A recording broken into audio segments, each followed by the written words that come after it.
ನಮಸ್ಕಾರ ಸ್ನೇಹಿತರೆ, coffee time ಕನ್ನಡದ ಮತ್ತೊಂದು ಶಾಪಿಂಗ್ ಸಂಚಿಕೆಗೆ ನಿಮ್ಮೆಲ್ಲರಿಗೂ ಸ್ವಾಗತ. ಹೇಗಿದ್ರೆ ನೀವೆಲ್ಲರೂ? ಇವತ್ತಿನ ನಮ್ಮ ಸಂಚಿಕೆಯಲ್ಲಿ ನಾವೊಂದು ಏಷ್ಯನ್ ಮಾರ್ಕೆಟಿಗೆ ಹೋಗ್ತಾ ಇದ್ದೀವಿ. ಅದರ ಹೆಸರು 99 ರಾಂಚ್ ಮಾರ್ಕೆಟ್ ಅಂತ ಹೇಳಿಬಿಟ್ಟು. ಸುಮಾರು ಜನಕ್ಕೆ ಈ ಒಂದು ಸ್ಟೋರ್ ಬಗ್ಗೆ ಗೊತ್ತೇ ಇರುತ್ತೆ, ಆದರೆ ಗೊತ್ತಿಲ್ಲದೆ ಇರೋರಿಗೆ ಪರಿಚಯ ಮಾಡಿದ ಹಾಗಿರುತ್ತೆ ಅಂತ ಹೇಳಿಬಿಟ್ಟು ಈ ಒಂದು ವಿಡಿಯೋ ಮಾಡ್ತಾ ಇದ್ದೀನಿ. ಈ ಒಂದು ಜಾಗದಲ್ಲಿ ನಮಗೆ ಬೇಕಾಗಿರೋವಂಥ ಎಲ್ಲ ಪದಾರ್ಥಗಳು ಸಿಗುತ್ತೆ. ನಮಗೆ ಅಂದರೆ ನಮ್ಮ ಇಂಡಿಯನ್ಸ್ಗೆ. ಯಾಕಂದರೆ ಆಲ್ಮೋಸ್ಟ್ ಏಷ್ಯಾದಲ್ಲಿ ಏನೇನು ಸಿಗುತ್ತೋ, ಅಂದರೆ ಏಷ್ಯಾ ಅಂದರೆ ನಾನು ನಮ್ಮ ಇಂಡಿಯಾನ ಸೇರಿಸ್ಕೊಂಡು ನಾನು ಹೇಳ್ತಾ ಇಲ್ಲ ಅಂತ ಅಂದ್ಕೋಬೇಡಿ. ನಮ್ಮ ಇಂಡಿಯಾನೂ ಸೇರಿದೆ, ಅದ್ರ ಜೊತೆಗೆ ಚೈನಾ, ಜಪಾನು, ಕೊರಿಯಾ ಇಂಥ ಎಲ್ಲ ಕಂಟ್ರೀಸ್ ಏನಿದೆ ಏಷ್ಯಾ ಕಾಂಟಿನೆಂಟಲ್ಲಿ, ಆ ಎಲ್ಲ ಜಾಗಗಳಲ್ಲಿ ಏನೇನು ಬೆಳೀತಾರೆ, ಏನೇನು ಪದಾರ್ಥಗಳಿರ್ಬೋದು, ತರಕಾರಿ ಇರ್ಬೋದು, ಯುಟೆನ್ಸಿಲ್ಸ್ ಇರ್ಬೋದು, ಅದೆಲ್ಲ ಏನೇನು ಬಳಸ್ತಾರೆ ಎಲ್ಲ ಈ ಒಂದು ಜಾಗದಲ್ಲಿ ನಮಗೆ ಸಿಗುತ್ತೆ. ನೀವೇ ವಿಡಿಯೋದಲ್ಲಿ ನೋಡ್ತಾರೋ ಹಾಗೆ ಎಷ್ಟೊಂದು ವೆರೈಟೀಸ್ ಇದೆ. ಸಾಕಷ್ಟು ನಮ್ಮ ಭಾರತದಲ್ಲಿ ಬಳಕೆ ಮಾಡೋದಿಲ್ಲ, ಆದರೆ ಭಾರತೀಯರು ಬಳಕೆ ಮಾಡುವಂಥ ಸಾಕಷ್ಟು ಪದಾರ್ಥಗಳು ಸಹ ಈ ಒಂದು ಸ್ಟೋರಲ್ಲಿ ನಮಗೆ ನೋಡೋದಕ್ಕೆ ಸಿಗುತ್ತೆ. ಇಂಡಿಯನ್ ಸ್ಟೋರ್ಸಲ್ಲಿ ಕೆಲವು ಸಲ ಸಿಗೋದಿಲ್ಲ. ಅಂಥ ಸಮಯದಲ್ಲಿ ಇಲ್ಲಿ ಬಂದು ನಾವು ತೊಗೋಬೋದು.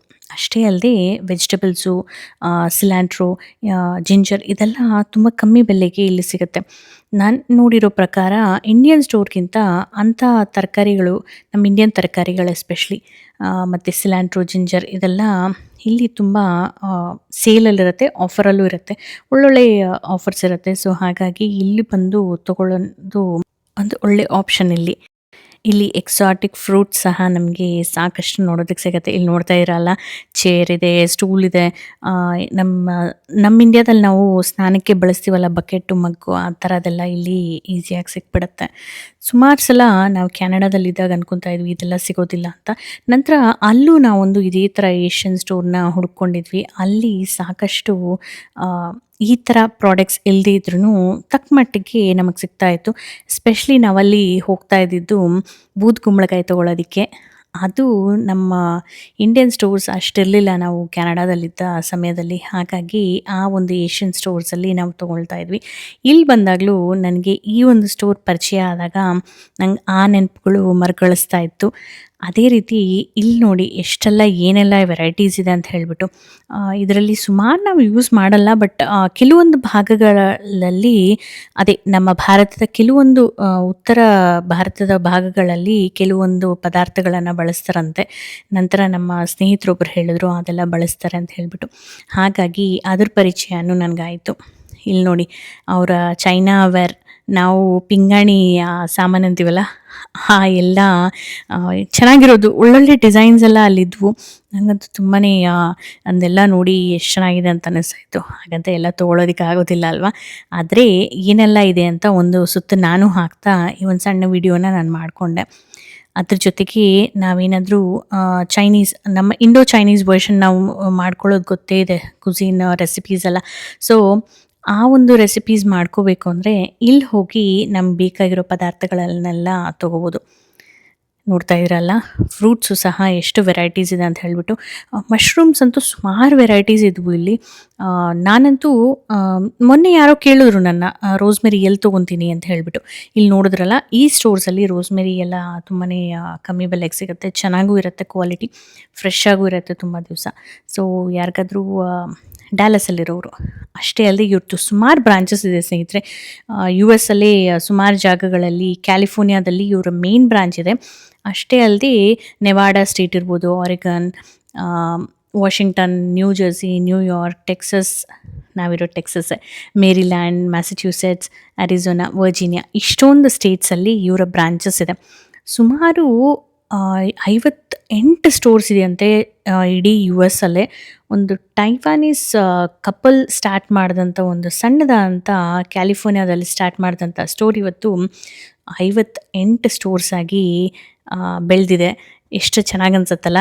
ನಮ್ಮೂರ ಕಡೆ ಅವರು ಬಂದು ಈ ರೀತಿ ಈ ದೇಶದಲ್ಲಿ, ಅದು ಹೊರ ದೇಶದಲ್ಲಿ ಇಷ್ಟೆಲ್ಲ ಸಾಧನೆ ಮಾಡಿರೋದು ಒಂಥರ ಚೆನ್ನಾಗಿ ಅನಿಸುತ್ತೆ. ಅಷ್ಟೇ ಅಲ್ಲದೆ ಒಳ್ಳೊಳ್ಳೆ ಪ್ರಾಡಕ್ಟ್ಸು ಸಹ ನಮ್ಗೆ ಇಲ್ಲಿ ತೊಗೊಂಬರ್ತಾ ಇದ್ದಾರೆ. ಅದು ಇನ್ನೂ ಒಂದು ನಮ್ಮೆಲ್ಲರೂ ಉಪಯೋಗಿಸ್ಕೊಳ್ಳೋ ಅಂಥ ಒಂದು ವಿಷಯ ಅಲ್ವಾ. ಈ ಒಂದು ಸ್ಟೋರ್ ಸ್ಟಾರ್ಟ್ ಮಾಡಿದ್ದು 1984ಅಲ್ಲಿ. ಆದರೆ ಈ ಸುಮಾರು 42 ವರ್ಷಗಳಲ್ಲೇ ಇವರು 52 ಸ್ಟೋರ್ಸ್ ಮಾಡಿರೋದಂದರೆ ನಿಜವಾಗ್ಲೂ ಅದು ಸಾಧನೆಯ ವಿಷಯನೇ. ಸುಮಾರು ಪ್ರಾಡಕ್ಟ್ಸ್ ಇತ್ತು ಸ್ನೇಹಿತರೆ. ನಾನು ಎಷ್ಟೋ ನಮಗೆ ಅದ್ರ ಪರಿಚಯನೇ ಇರಲ್ಲ ಅಂಥ ಪ್ರಾಡಕ್ಟ್ಸ್ ಎಲ್ಲ ಇಲ್ಲಿ ನೋಡೋದಕ್ಕೆ ಸಿಗುತ್ತೆ. ನಾನಂತೂ ಸುಮ್ಮನೆ ನೋಡೋಣ ಅಂತ ಹೋದವಳು ಸುಮಾರು ನಾನು ಶಾಪಿಂಗ್ ಮಾಡ್ಕೊಂಬಂದೆ. ಯಾಕಂದರೆ ನೀವೇ ನೋಡ್ತಾ ಇದ್ದೀರಾ, ನಮಗೆ ಇಲ್ಲಿ ಹಲಸಿನಣ್ಣು ಸಹ ಕಾಣಿಸ್ತು. ಹಲಸಿನಣ್ಣು ಇಲ್ಲಿ ತುಂಬಾ ಕಮ್ಮಿ ಬೆಲೆಗೆ ಇತ್ತು. ಇಲ್ಲಿ ನೋಡಿ ವಿಧ ವಿಧವಾದ ಗೆಡ್ಡೆ ಗೆಣಸುಗಳು ಎಲ್ಲ ನಮಗಿಲ್ಲಿ ನೋಡೋದಕ್ಕೆ ಸಿಗ್ತಾ ಇದೆ. ಸುಮಾರು ನಮ್ಮ ದೇಶದಲ್ಲಿ ನಾವು ಬಳಕೆ ಮಾಡುವಂಥ ತರಕಾರಿ ಪದಾರ್ಥಗಳೆಲ್ಲ ತುಂಬಾ ಚೆನ್ನಾಗಿದ್ವು. ಅಷ್ಟೇ ಅಲ್ಲದೆ ಇಲ್ಲಿ ಕೊನೆಯಲ್ಲಿ ವಿಡಿಯೋ ಕೊನೆಯಲ್ಲಿ ನೀವು ನೋಡ್ತೀರಾ, ಇಲ್ಲಿ ಒಂದು ಕೆಲವು ರೆಸ್ಟೋರೆಂಟ್ ಆಪ್ಷನ್ಸ್ ಸಹ ಇದೆ. ಡಿಫ್ರೆಂಟ್ ಏಷ್ಯನ್ ರೆಸ್ಟೋರೆಂಟ್ಸು, ಟೈವಾನೀಸ್ ಇರ್ಬೋದು, ವಿಯೆಟ್ನಾಮೀಸ್ ಇರ್ಬೋದು, ಈ ರೀತಿ ಸಾಕಷ್ಟು ಆಪ್ಷನ್ಸ್ ಇದೆ. ಇಂಥದ್ದೆಲ್ಲ ನಾವು ನೋಡೇ ಇರಲಿಲ್ಲ ಅಂತ ನನಗನ್ಸುತ್ತೆ. ಅಷ್ಟೇ ಅಲ್ಲದೆ ನಾವು ಇವಾಗ ಯಾವುದಾದ್ರೂ ಏಷ್ಯನ್ ಕ್ಯೂಸಿನ್ ಟ್ರೈ ಮಾಡಬೇಕಂದ್ರೆ ಅಂಥದ್ದೇ ರೆಸ್ಟೋರೆಂಟ್ಸ್ನ ಹುಡ್ಕೊಂಡು ಹೋಗಬೇಕು. ಬಟ್ ಈ ಒಂದು ಸ್ಟೋರಲ್ಲೇ ಆ ಎಲ್ಲ ರೆಸ್ಟೋರೆಂಟ್ಸು ಆಪ್ಷನ್ಸ್ ಇರೋದ್ರಿಂದ ಏನಿದೆ ಅಂತ ನಾವು ಹುಡುಕ್ಬೋದು. ಇಲ್ಲಿ ಒಂದು ನಾನು ವಿಷಯ ಮೆನ್ಷನ್ ಮಾಡಲೇಬೇಕು. ವೆಜಿಟೇರಿಯನ್ಸ್ಗೆ ತುಂಬ ಕಮ್ಮಿ ಆಪ್ಷನ್ಸ್ ಇದೆ. ಅಷ್ಟೇ ಅಲ್ಲದೆ ಅವರು ವೆಜಿಟೇರಿಯನ್ ಅಂತ ಹೇಳ್ಬೋದು, ಬಟ್ ನಾವು ಸ್ಪೆಸಿಫಿಕ್ಕಾಗಿ ಏನಿದೆ ಅಂತ ಕೇಳಿ ತೊಗೊಂಡ್ರೆ ಒಳ್ಳೆಯದು. ಇದು ಒಂದು ಟಿಪ್ ಅಂತಲೇ ಅಂದ್ಕೊಳ್ಳಿ. ಸಾಧಾರಣವಾಗಿ ನಾವು ಏಷ್ಯನ್ ಕುಸಿನ್ ಏನಾದರೂ ಟ್ರೈ ಮಾಡಬೇಕು ಅಂದರೆ ಅವರು ಏನೆಲ್ಲ ಹಾಕಿರ್ತಾರೆ ಅಂತ ಡೀಟೇಲಾಗಿ ಕೇಳಿದ್ರೆ ಮಾತ್ರ ನಮ್ಗೆ ಅರ್ಥ ಆಗುತ್ತೆ.